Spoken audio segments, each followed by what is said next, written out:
رات کے 9 بج رہے تھے.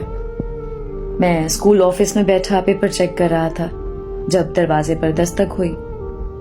میں نے پیپرز ایک طرف رکھے اور دروازے کی طرف بڑھا.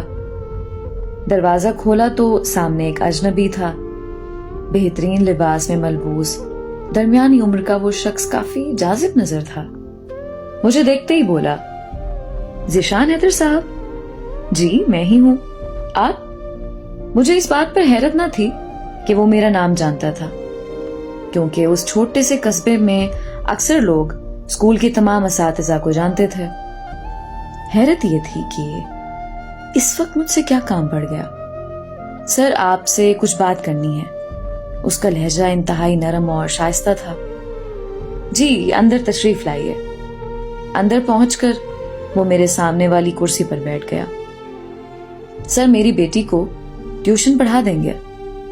اس نے فوراً مقصد کی بات کی. جی کس کلاس کے اور کون سے سبجیکٹس پڑھنے ہیں؟ میں نے پوچھا.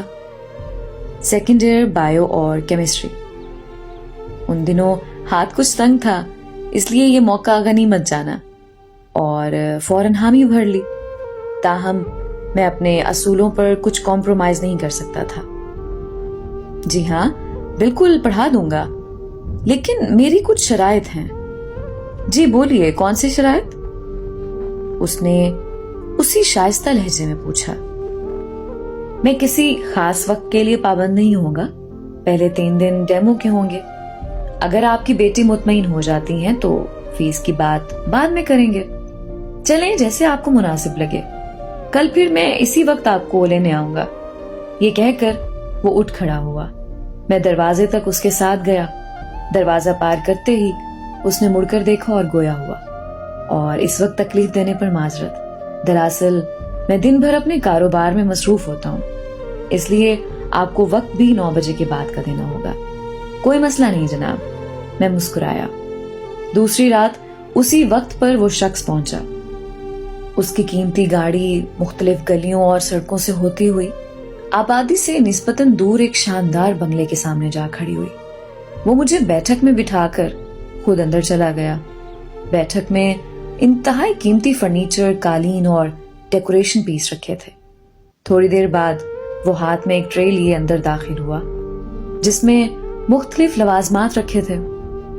سر آپ یہ نوش فرمائیں, تب تک آئرہ آ جاتی ہے. یہ کہہ کر وہ واپس چلا گیا. 10-15 منٹ بعد وہ لڑکی اندر داخل ہوئی. السلام علیکم سر, اس نے سامنے والے صوفے پر بیٹھتے ہوئے کہا. جی وعلیکم السلام بیٹا, میں نے جواب دیا. کیسے ہیں آپ سر؟ میں بالکل ٹھیک, اور آپ؟ سرسری سے تعارف کے بعد میں نے اسے پڑھانا شروع کیا. وہ انتہائی ذہین معلوم ہوتی تھی. ہر بات کو فوراً سے پہلے پک کر رہی تھی. میں دل ہی دل میں خوش ہوا کہ سر زیادہ کھپانا نہیں پڑے گا. تقریباً آدھے گھنٹے بعد ہی دونوں مضامین کے سلیکٹیو ٹاپکس کر لیے. سر بس سلیکٹیو ٹاپکس ہی ہیں, میرے خیال میں زیادہ سے زیادہ 10 دن ہی لگیں گے. اس کی بات پر میں قدرے مایوس ہوا. میں تو سمجھا تھا کہ 5-6 ماہ کا ٹیوشن ہے. خیر جی بالکل, آپ کل تک جو ٹاپکس آج پڑھے وہ تیار کر لینا. ٹھیک ہے سر.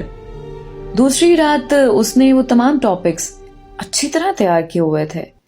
میں حیران تھا کہ اس قدر ذہین اسٹوڈنٹ کو ٹیوشن کی ضرورت کیسے پڑ گئی. اس رات پڑھ لینے کے بعد آئرہ نے جھجکتے ہوئے کہا, سر آپ سے ایک بات پوچھوں؟ ہاں جی بیٹا پوچھیں.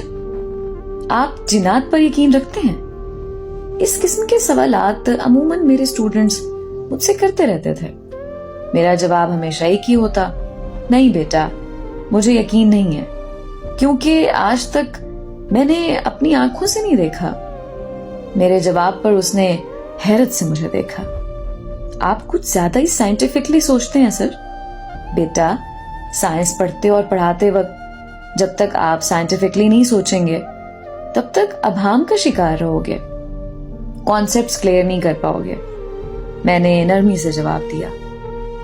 لیکن سر دنیا میں ہزاروں پراسرار واقعات رونما ہوتے ہیں, ان کے متعلق آپ کیا توجیہ پیش کریں گے؟ وہ واقعی بہت ذہین تھی.